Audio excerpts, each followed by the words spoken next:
Welcome back to my channel. So आज के इस वीडियो के अंदर हम कैप्सूल के वेट वेरिएशन टेस्ट के बारे में डिस्कस करेंगे बच्चों। सो कैप्सूल जो है उसको एवेलुएट हम बहुत सारे टेस्ट की हेल्प से कर सकते हैं, जैसे कि आपका disintegration test, dissolution test, weight variation test और नॉर्मल फिजिकल टेस्ट। तो वन बाय वन हम इसके टेस्ट के बारे में स्टडी करेंगे। तो आज का ये टॉपिक है कैप्सूल के वेट वेरिएशन के बारे में, यानी कि कैप्सूल जो है वो उसके वेट में कितना वेरिएशन आ रहा है और कितना वेरिएशन एक्सेप्टेबल है और कितना नहीं, ये हम आज डिस्कस करेंगे। और इवन लैब के अंदर जब आप वेट वेरिएशन टेस्ट परफॉर्म करते हो तो उसको किस तरह से हम चेक कर सकते हैं या कैलकुलेट कर सकते हैं, उसकी कैलकुलेशन क्या है, वो हम आज के वीडियो के अंदर डिस्कस करेंगे। So let's just start. तो कैप्सूल जो है वो सबसे पहले वेट वेरिएशन टेस्ट के अंदर हमें 20 कैप्सूल्स सेलेक्ट करने होते हैं और ये 20 कैप्सूल्स जो हैं वो हम रैंडमली सेलेक्ट करेंगे। तो first step is that we have to select 20 capsules randomly and individually weigh them. Individually यानी कि वन बाय वन कैप्सूल का आपको वे करना है, then second, then third, then fourth, up to 20। Individually you have to weigh those 20 capsules and then calculate their average weight. Now suppose कीजिए हमने 20 capsules जो हैं वो सेलेक्ट किए हैं और हमने ये माना है कि 500 का वो एक कैप्सूल है, तो हम एवरेज वेट कैसे कैलकुलेट करेंगे? अगर टोटल वेट होगा तो हमारा वो 10,000 mg तक हो जाएगा, क्योंकि ये mg है, राइट। से हम निकाल सकते हैं कि पर वेट जो है वो आपका कितना होगा, क्योंकि अप टू इसको डिवाइड जो है वो हम 20 से कर देंगे। बट अभी हम मान के चलते हैं जो हम 10 ग्राम हमारा टोटल वेट है, या कह सकते हैं हम इसे ग्रॉस वेट है।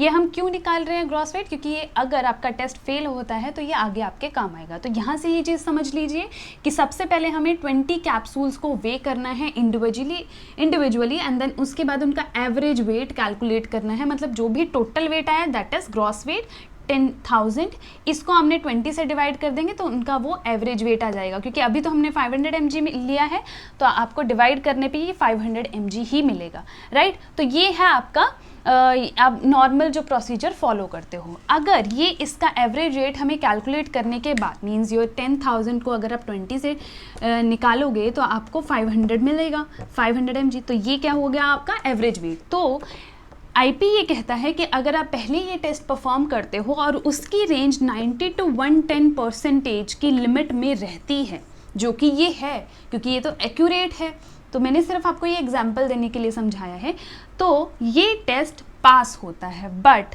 अगर ये इस लिमिट में फॉल नहीं करती है, मतलब सपोज कीजिए 540-550 mg तक इसका वेट जा रहा है और वो लिमिट्स के अंदर नहीं फॉल हो रहा है, तब आप क्या करोगे? तब आप और स्टेप्स कुछ फॉलो करोगे और उसके बाद उसका वेट वेरिएशन कैलकुलेट करोगे, राइट।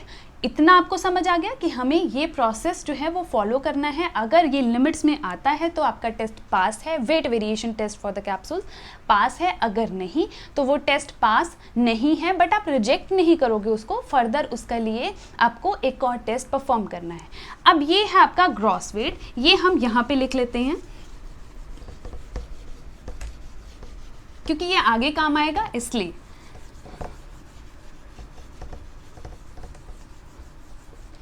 कि हमने माना था कि हमने 20 टैबलेट्स ली, उनका 500 mg जो है वेट था, तो उसके लिए हमारा 10,000 mg है वो ग्रॉस वेट हमारा बना, राइट। अब ये हमने अलग लिख लिया, राइट। अब क्या करना है? हमने 20 कैप्सूल सेलेक्ट करने हैं और उन ये भी हम रैंडमली ही सेलेक्ट करेंगे और उन कैप्सूल्स को हम एम्प्टी करेंगे। एम्प्टी इन द सेंस ये आपका कैप्सूल होता है, इसको अगर आप खाली करोगे तो मतलब शेल्स आप अलग कर दोगे और उस पाउडर मटेरियल आप अलग कर दोगे, राइट। तो ये शेल्स हैं, आपने सिर्फ ये लेनी है और पाउडर को निकाल देना है। अब एम्प्टी शेल्स आपने ले ली तो टोटल 20 जो शेल्स आई आपकी एम्प्टी शेल्स, उनको आपको वे करना है, राइट। अब मान लेते हैं कि हमारा जो वेट है, टोटल वेट एम्प्टी शेल्स का, वो आया है 400 mg, राइट। ये हमने मान लिया है, सिर्फ एज्यूम किया है ताकि आप कैलकुलेशन सीख पाओ। तो एम्प्टी शेल्स का हमने 400 mg जो है वो टैबलेट का कैप्सूल का वेट हमारे पास आ गया है एम्प्टी शेल्स का सिर्फ।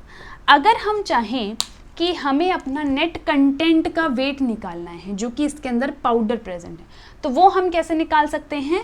हम क्या करेंगे, अपने ग्रॉस वेट से जो कि हमारा 20 विद शेल्स वेट था उसमें से आपका एम्प्टी शेल्स का वेट माइनस कर देंगे तो ही हमारे पास पाउडर का वेट आएगा, राइट? हमने इसके एवरेज वेट से इसका वेट माइनस कर दिया तो यही बचा। तो हम क्या करेंगे, हम अपने ग्रॉस वेट से ये हम क्या निकाल रहे हैं, नेट कंटेंट वेट, राइट? तो इसको निकालने के लिए हम क्या करेंगे, ग्रॉस वेट में से यानी कि जो टोटल वेट है आपका उसमें से हम ये एम्प्टी शेल्स का वेट यानी कि 400 mg जो है ये माइनस कर देंगे, राइट? तो अगर आप 10,000 में से 400 mg माइनस करते हो तो इसको माइनस करने के लिए या कह लो इजी बनाने के लिए हम क्या करेंगे, इसको ग्राम्स में कन्वर्ट कर लेंगे। तो अगर हम इसको ग्राम्स में कन्वर्ट करते हैं तो हमारे पास 10 ग्राम ये आएगा और ये 0.4 के अराउंड जो है ये आएगा एम्प्टी शेल्स का वेट। तो अगर हम माइनस करते हैं तो हमारे पास 9.8 समथिंग जो है वो वेट आ जाएगा पाउडर का, net content weight of powder. मतलब कि ये जो अमाउंट थी ये आपकी कितनी थी, 9.8। बाकी का जो भी अमाउंट है वो आपका किसका है, वो आपका शेल्स का वेट है। तो यहाँ से हमने क्या निकाल लिया, नेट कंटेंट ऑफ पाउडर। अब हमें क्या करना है बच्चों, अब हमें निकालना है एवरेज वेट कि अगर हम क्या, क्योंकि कैप्सूल का एवरेज वेट तो वैसे हम ऑलरेडी निकाल चुके हैं ग्रॉस वेट के अकॉर्डिंग जो फर्स्ट टेस्ट हमने परफॉर्म किया था, लेकिन अब हमने क्या कर दिया है, शेल्स को रिमूव कर दिया है। तो शेल्स को रिमूव करने के बाद उसका एवरेज वेट कितना आएगा वो हमें जानना है। तो वो हम कैसे कैलकुलेट करेंगे, वो हम कुछ इस तरह से कैलकुलेट करेंगे कि जो 9.8 है मीन्स जो आपका पाउडर का वेट आया है, जो आपका ये 9.8 यानी कि आपका पाउडर का वेट आया है, इसको हमने डिवाइड करना है 20 से। तो जब आप 20 से इसको डिवाइड करोगे तो अप्रॉक्सीमेटली आपके पास यहाँ 490 या 495 के अराउंड कुछ वैल्यू आ जाएगी, राइट?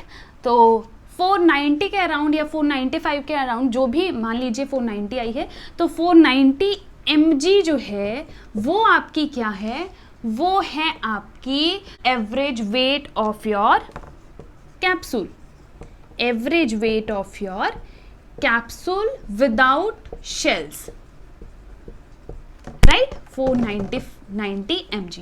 अब हमारे पास आ गया है एवरेज वेट कैप्सूल का। अब हमें निकालना है परसेंटेज वेरिएशन। जो 20 कैप्सूल्स हमने सेलेक्ट किए थे बच्चों वो हैं, अब हमें इंडिविजुअली उनका वेट करना होगा। इंडिविजुअल वेट वैसे हमने फर्स्ट टेस्ट में भी किया था, तो आपके पास वहाँ से इसका वेट होगा। तो सपोज़ कीजिए x1 का वेट आपका 505 है, x2 का वेट आपका 490 है एंड x3 का वेट आपका 495 है, x4 का, x2 up x5 then x20 तक आपका वो वेट जाता है। सपोज़ कीजिए यहाँ पे भी 490 mg आपका वेट है। अब सिंगल कैप्सूल के लिए हमें सिंगल वेट वेरिएशन टेस्ट जो है वो निकालना होगा, और वो हम कैसे निकालेंगे, यहाँ पे मैं इसका एवरेज वेट निकाल देती हूँ। जो हमने अभी निकाला था 9.8 को 20 से डिवाइड करके, जो हमारा आया था 490 mg, right? So this is the average weight of your capsule, right? तो ये है आपके इंडिविजुअल वे किए हुए वेट। अब परसेंटेज वेरिएशन का जो फॉर्मूला होता है वो ये होता है, that is equal to actual weight, means your actual weight, जो कैप्सूल का एक्चुअल वेट आया है, माइनस योर एवरेज वेट जो आपने कैलकुलेट किया है, निकाला है, दैट इज योर दिस, तो upon average weight into 100। So this is your formula for the percentage variation जो कि आप लैब में परफॉर्म करते हो। तो अब सिंगल टैबलेट के लिए हम सिंगल फॉर्मूला लगाएंगे और फिर उनका परसेंटेज कैलकुलेट करेंगे कि उनके अंदर कितनी परसेंटेज वेरिएशन आ रही है। नाउ सपोज अगर हम 490 लेते हैं तो 490 is your actual wait minus average weight is your 490। Upon 490, right, into 100। तो यहाँ पे क्या आ जाएगा आपका 0 आ जाएगी, तो 0% वेट वेरिएशन है इसके अंदर 505 में। लेकिन ऐसा तो कभी होता नहीं है कि आपका ये आए, ये तो सिर्फ मैंने आपको एजम्पशन दी है। देन 505, तो 505 में से अगर हम 490 बच्चों माइनस करेंगे और डिवाइड करेंगे 490 से इंटू 100, तो आपका 505 में से 490 गया 15, देन अपॉन 490 इंटू 100। तो अगर आप इसको कैलकुलेट करोगे तो आप देखोगे कि ये हमारी वेरिएशन जो है वो लगभग 3% के करीब आती है, राइट। तो सिमिलरली इसके केस में जैसे 1% आ रही है, किसी के केस में 2% आ रही है। ज़रूरी नहीं है कि पॉजिटिव में ही आए, ऐसा भी हो सकता है ये नेगेटिव में आए कि अगर आपकी वैल्यू यहाँ पे कम हुई, सपोज़ कीजिए किसी टैबलेट कैप्सूल का वेट जो है वो 485 है, तो उस केस में तो ये नेगेटिव ही आएगी क्योंकि ये छोटा नंबर है। तो नेगेटिव में अगर आई, सपोज़ कीजिए यहाँ पे 3% है, -2% है, -7% भी है, और एक पॉजिटिव जो है वो 7% भी है, राइट। तो ये 20 टैबलेट का ये फॉर्मूला लगा के हमने परसेंटेज वेरिएशन निकाल लिया हर एक टैबलेट का, राइट। अब परसेंटेज वेरिएशन निकालने के बाद आपका इंडिविजुअल वे है, परसेंटेज वेरिएशन हमने कैलकुलेट किया, एवरेज वेट हमारे पास था जिसकी हेल्प से हमने ये परसेंटेज वेरिएशन कैलकुलेट किया है। अब आपको इसमें से सेलेक्ट करना होगा upper limit and lower limit. Upper limit और लोअर लिमिट का मतलब क्या है, जो सबसे लोवेस्ट वैल्यू है और जो सबसे हाईएस्ट वैल्यू है। तो अगर हम सबसे लोवेस्ट की बात करें तो -7% हमारी लोवेस्ट वैल्यू है, राइट। और ये कहाँ तक जा रही है, अब आप देखो इसमें से सबसे बड़ा नंबर तो ये +7 है, तो मतलब 7%। -7 से लेके, ऐसा ज़रूरी नहीं है कि ये हर बार ऐसे ही आए, आपके पास वेरी कर सकती है, जो भी आपका ये कैप्सूल का वेट होगा उसके अकॉर्डिंग आपकी परसेंटेज वेरिएशन वेरी करेगी। तो सपोज़ कीजिए यहाँ -7% से लेके +7% तक की हमारी लिमिट आई। अब हम, ये क्या है, ये वेट वेरिएशन परसेंटेज है इन 20 टैबलेट्स का। अब हम चेक करेंगे कि ये percentage wait variation of capsules जो है वो सही है या नहीं है, मतलब कि ये जो कैप्सूल है वो इस टेस्ट को पास करते हैं या नहीं करते हैं। तो उसको चेक करने के लिए पहले हमें जानना होगा कि आईपी ने क्या लिमिट्स बता रखी हैं। तो आईपी के अकॉर्डिंग अगर आपकी कैप्सूल का वेट जो है वो 300 mg या फिर उससे कम है तो आपको 10% वेरिएशन अलाउड है, मतलब 10% ±10%, मतलब -10 से लेके +10% तक आप उसमें वेरिएशन ला सकते हो। बट अगर आपकी 300 से मोर है और 500 से लेस है तो आपको वेरिएशन कितनी अलाउड है, 7.5%, ±7.5%। अगर आपकी और इससे ज़्यादा है 500 से अप टू 750 ऐसे कुछ, तो आपको 5% वेरिएशन अलाउड है। और अगर आपका 1000 तक चला जाता है तो वहाँ पर 2.5% हो जाएगी, ±2.5%। तो ये वेरिएशन जो है लिमिट्स ये आईपी ने दे रखी हैं कि इसके अकॉर्डिंग हमें देखना है कि हमारे कैप्सूल परसेंटेज वेट वेरिएशन में फॉल हो रहे हैं या नहीं हो रहे हैं। अब हमने जो अपना कैप्सूल लिया था वो कितने mg का लिया था, 500 mg का, राइट। तो 500 mg का कैप्सूल का वेरिएशन जब हमने निकाला तो उसकी रेंज थी -7% टू 7.5%। अब 500 के केस में ये वाले जो है ये क्राइटेरिया फॉलो हो रहा है, फर्स्ट ये है आपका, सेकंड ये और थर्ड ये, राइट। तो सेकंड वाले क्राइटेरिया में हमारी ये टैबलेट आ रही है, ये कैप्सूल आ रहा है 500 mg का, तो इसकी वेरिएशन क्या है, ±7.5%, जिसमें ये फॉल हो रहा है क्योंकि 7 से लेके 7 तक है, 0.5 का तो फिर भी रह गया है ना। तो ये इस लिमिट्स में फॉल हो रही है, इसका मतलब इसका वेट वेरिएशन टेस्ट जो है वो पास होता है, मतलब ये टेस्ट ये दे रही है। अगर ये लिमिट्स क्रॉस कर जाती, 10 तक चली जाती, 8 तक भी इवन चली जाती, तो ये टेस्ट फेल करता। उसके बाद आप मार्केट में कैप्सूल को नहीं निकाल सकते हो क्योंकि ये कैप्सूल के इवैल्यूएशन पैरामीटर्स होते हैं जिनको उन्हें पास करना ही होता है, राइट। तो ये टेस्ट आपका इस तरह से है। अगर आपकी कैलकुलेशन में या किसी भी तरह से प्रॉब्लम आ रही है तो आप मुझे कमेंट सेक्शन में कमेंट करके ज़रूर बता सकते हैं। Thank you so much.